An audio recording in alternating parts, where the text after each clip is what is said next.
exactly 2 hours to vacate this place. So 1 hour each for 2 of the sessions that are coming up. And we will not spend time in formalities and niceties, okay? I'll just tell you that this is a book panel about the textbook issue that you heard a lot of earlier today. And we won't spend too much time in personal introductions. There's nobody here that does not know Rajiv Malhotra ji. So we'll hand the mic to him and they'll run this for the next hour by themselves. And thank you very much for coming. And please, whoever is coming, please be seated quietly. And now all the front rows are not sacred anymore. Please come and sit wherever you want, but be quiet. Thank you.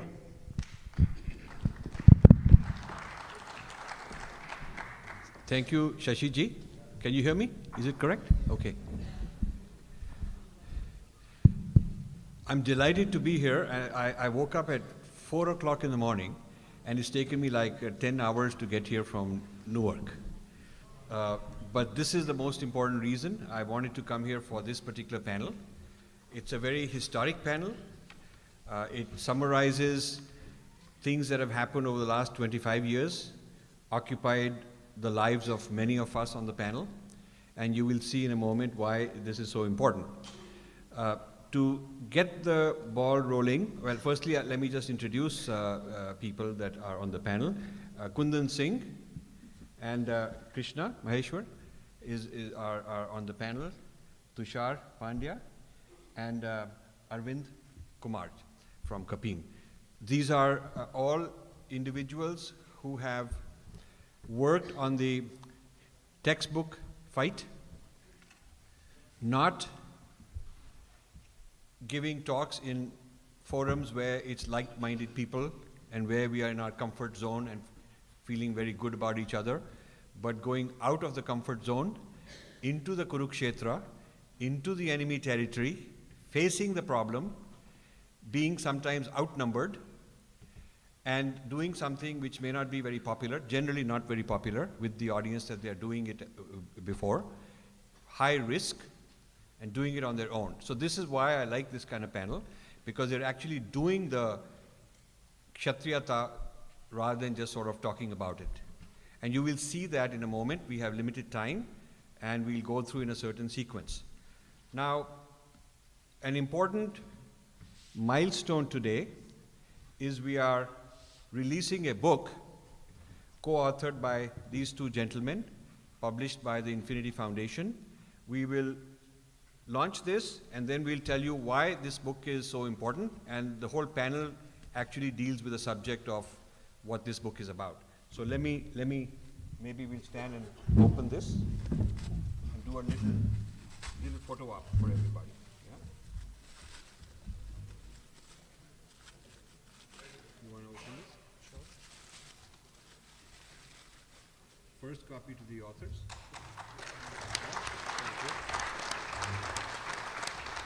Can you guys stand up? Maybe you guys stand up. Yeah. So this is titled Making Children Hinduphobic, and it's a critical response to some most important textbooks prescribed in this country. And it's co-authored by these two gentlemen, published by Infinity Foundation. I think it's available out there for a nominal sum. I physically brought it with me 4 or 5 days ago, a whole shipment from India, and then from Newark to Dallas today. And I would really like it if all you guys leave with a copy of this and read it, because it tells you a lot about some of the fighting that has been going on. Okay? So, congratulations. Thank you. Thank you very much. Yeah. Most of you are aware of some California fight, and you have the impression that this started around 2005, 2006. And I'm going to tell you that it started 12 years earlier. And this was actually the first cause that Infinity Foundation decided to get into. And we have about 10 major events that happened.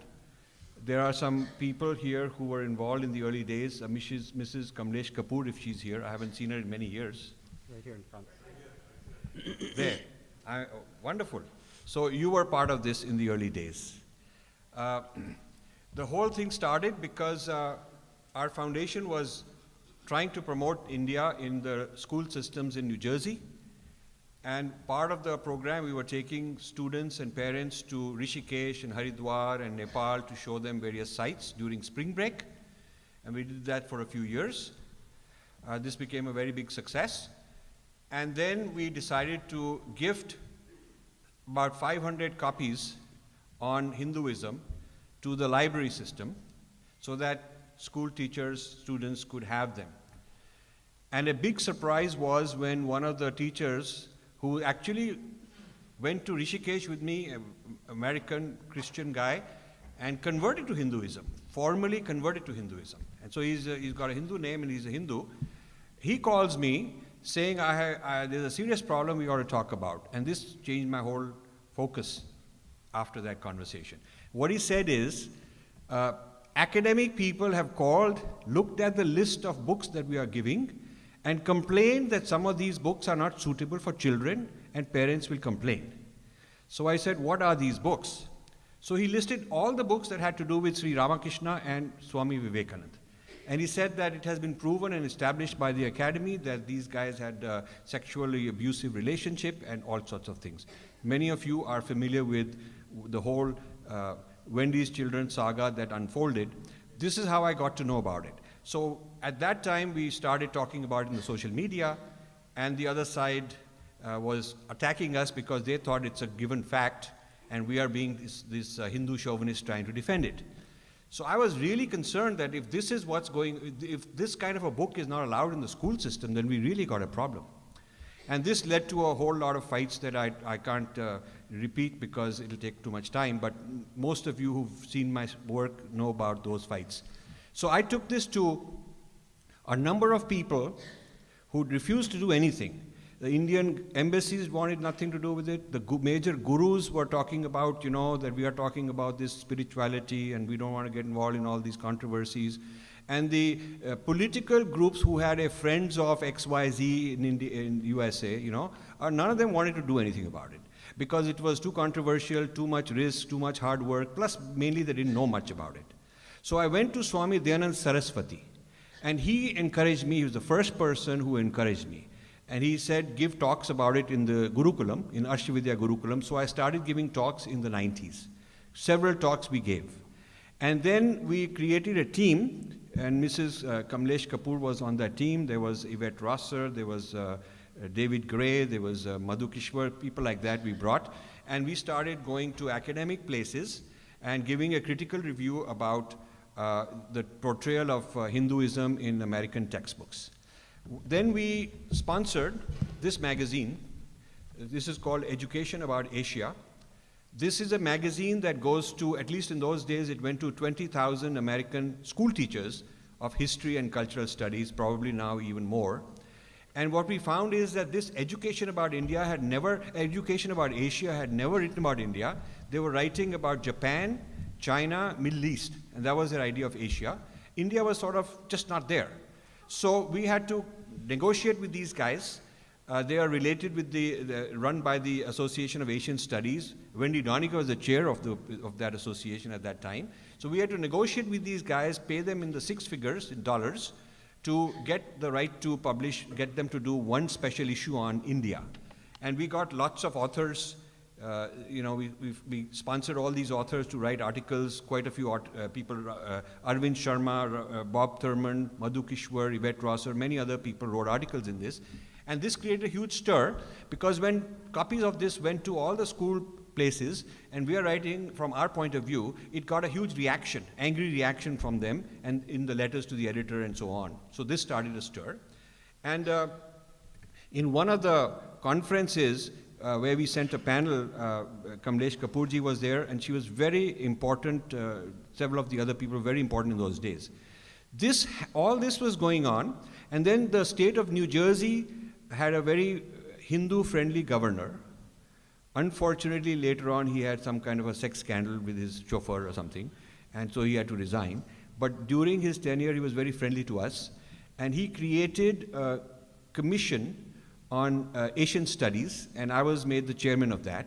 So during 2 years, we developed a whole policy for the state and a curriculum overview on Asian studies. And a month before he was going to sign it, there was going to be a big ceremony and signing it and all that. That is when his tenure collapsed, and the person who succeeded him wanted nothing to do with this, so the whole project got shelved. It was a very close call. It would have been the first state to enact what we would consider to be a model curriculum. So I could go on. There's a lot of things that happened. We started funding different kinds of projects for teacher training, for taking teachers to India, teaching them stuff, criticizing them, criticizing the school textbooks. I got to know the Council on Islamic Education, because they were doing a very good job. The Islamic portrayal is very good. And so I found out there is some Council on Islamic Education. I got to be friends with their head. He was a Muslim from Pakistan. We became very good friends. And he told me that they actually work with the product managers, the marketing people in these publishing houses, and they really work on them for a long time. And then they get a lot of signature campaigns from their community. So they have the bad cops and the good cops. The signature campaigns are criticizing and attacking them. And then these guys go and negotiate how to do it properly and win the hearts of the Muslim community. Nobody was doing it for us. So this went on until I got a call from this gentleman. He had started a thing called Kapeen, and he will be talking about it. And he said he's fighting this thing in California. He's all alone. Nobody's helping him. So we were the first major funding source. We wrote him a big check and said, okay, you get started. And we started supporting him. And when he got started, suddenly there were other people also, other organizations that also got started and created a lot of confusion. And we will talk about what that confusion was. Then there's a whole involvement of Tushar. He'll talk about how he's been playing this role. And then most recently, the gentlemen on my right, Kundan and Krishna, they started doing a point-by-point academic analysis, a Purva Paksha response, Purva Paksha and Uttar Paksha response to the major textbooks.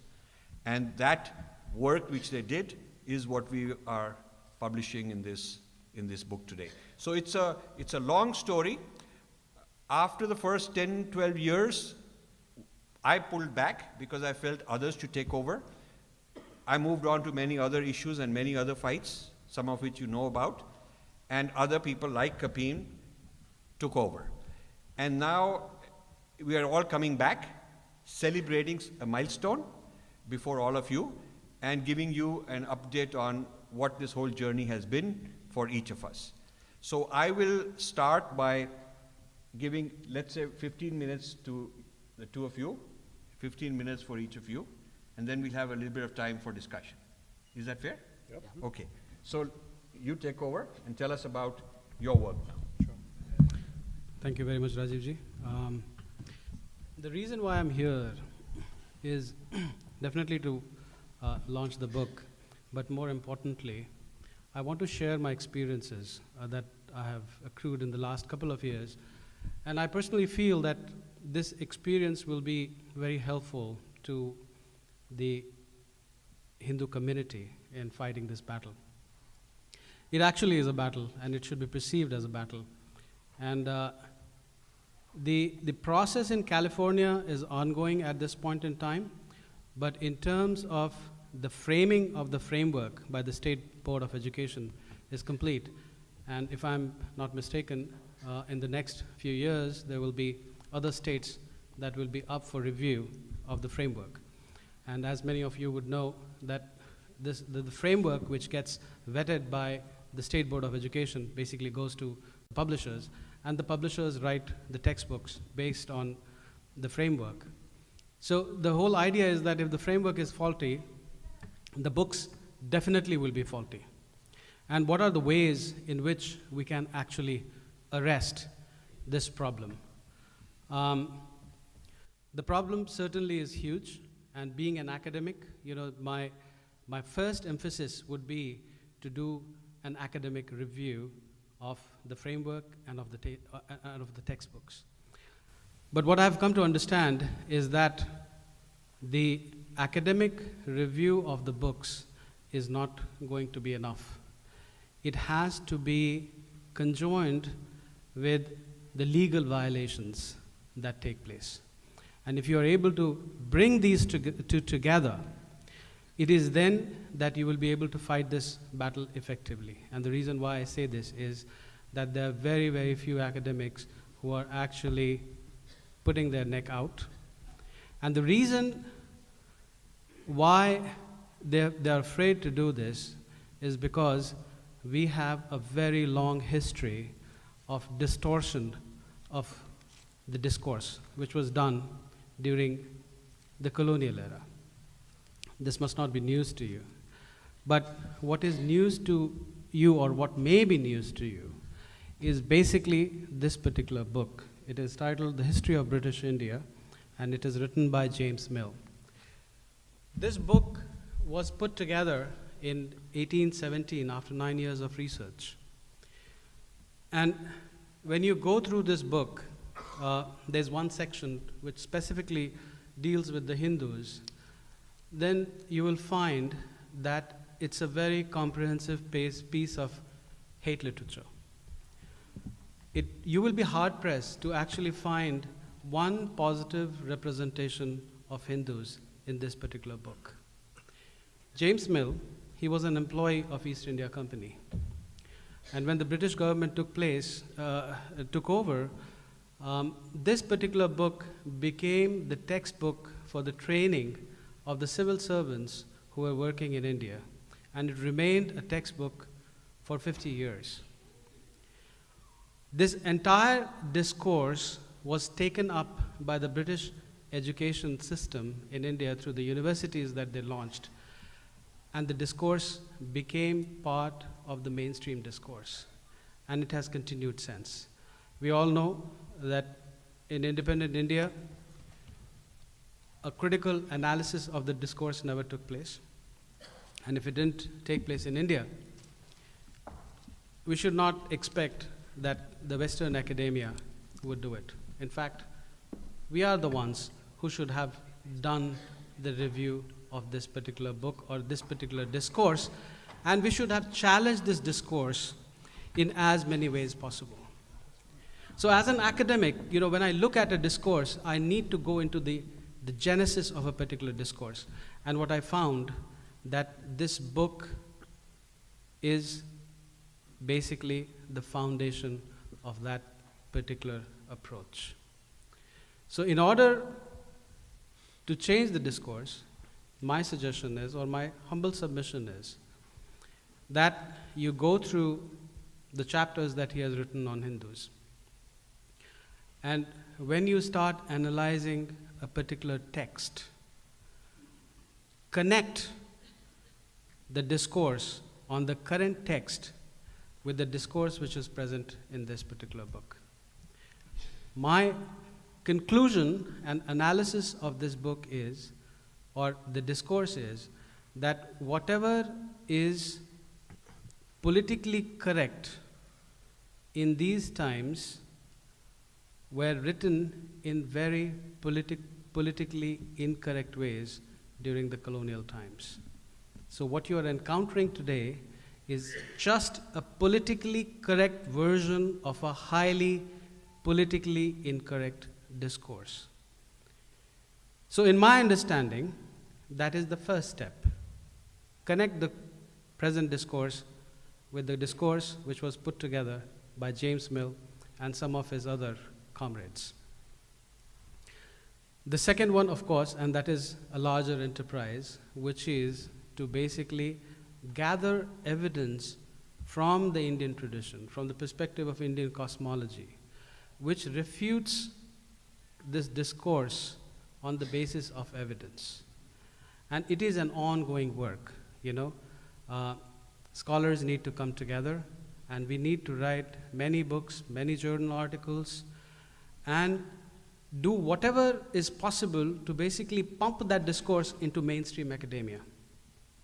Making that discourse part of mainstream academia is extremely important. And again, my humble submission is that if you will make the discourse politically incorrect, you will create inroads for the discourse to enter the mainstream. The third point is basically to link the current discourse with the violation, with the education code violations that are happening.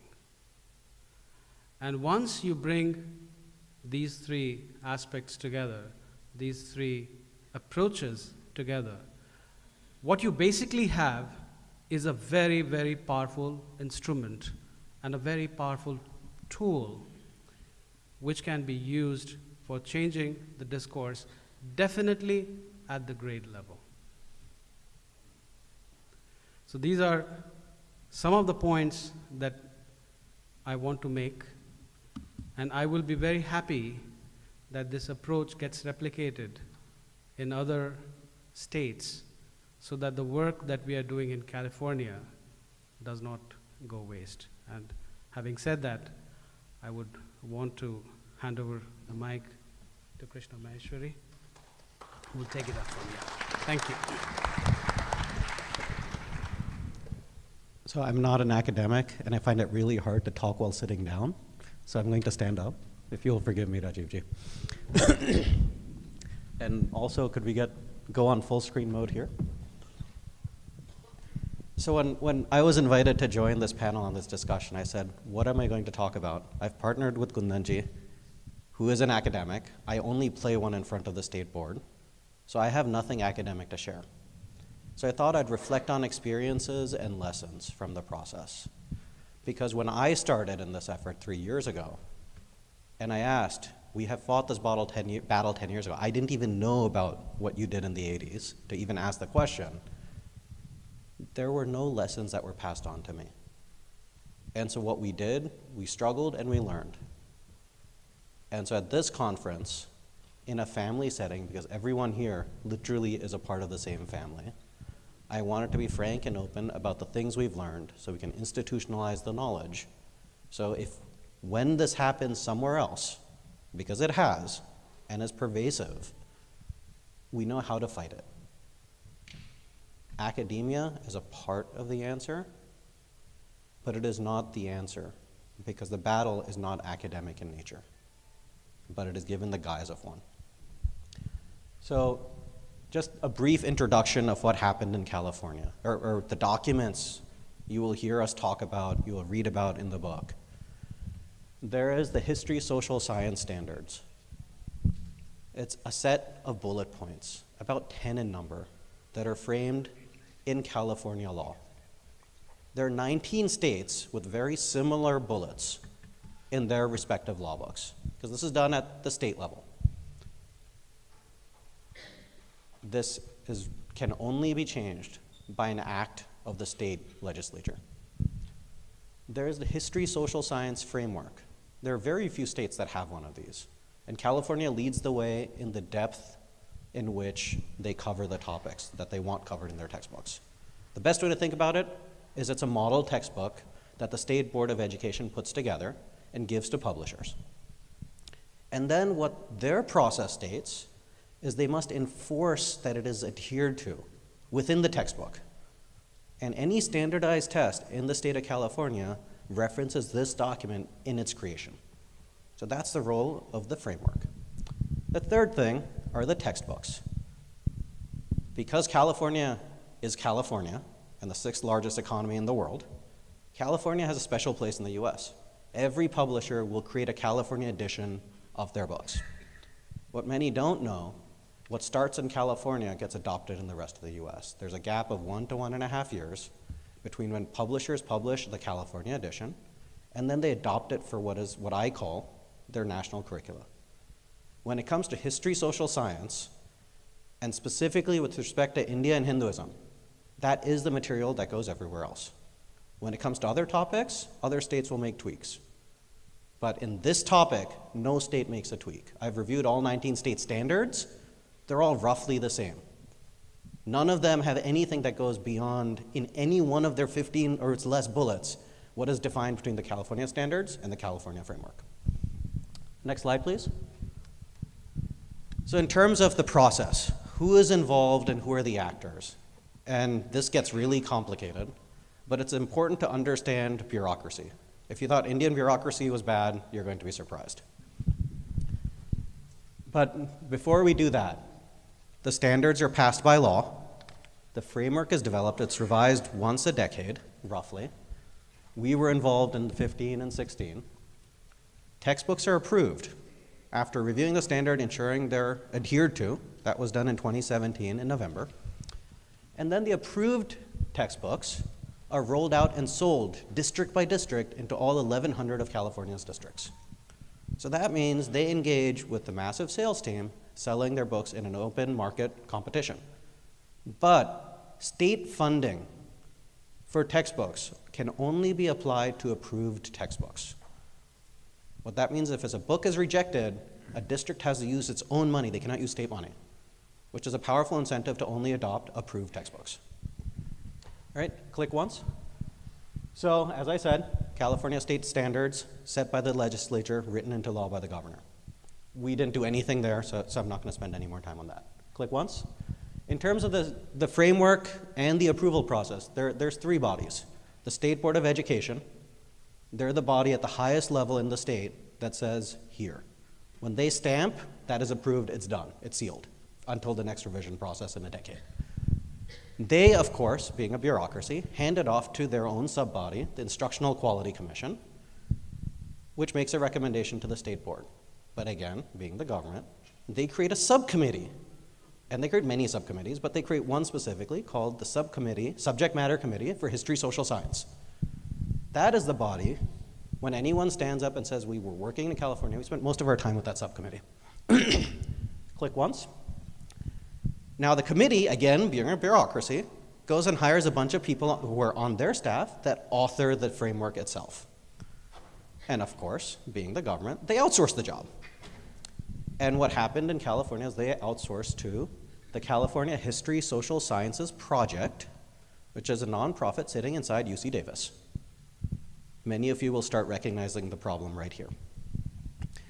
They make a set of recommendations that goes and gets used by the framework authors, who goes and presents it to the subcommittee for approval of the recommendation that eventually goes up to the SBE. When you challenge, and we did, the authors in the hearings, what they would do is point back to their experts and their consultants. And it took us till near the close of the effort to recognize who those consultants were. Right? Every hearing, every single hearing, has an opportunity for the public to give written commentary, which, according to the process, must be reviewed by the subcommittee, eventually the committee, eventually the state board. But it's specific to the hearing. So if you submit it once at the beginning, it's not going to follow through in future hearings. Also, there's an opportunity to give testimony. Depending on the nature of the crowd, the nature of the topic, and how many people, they big documents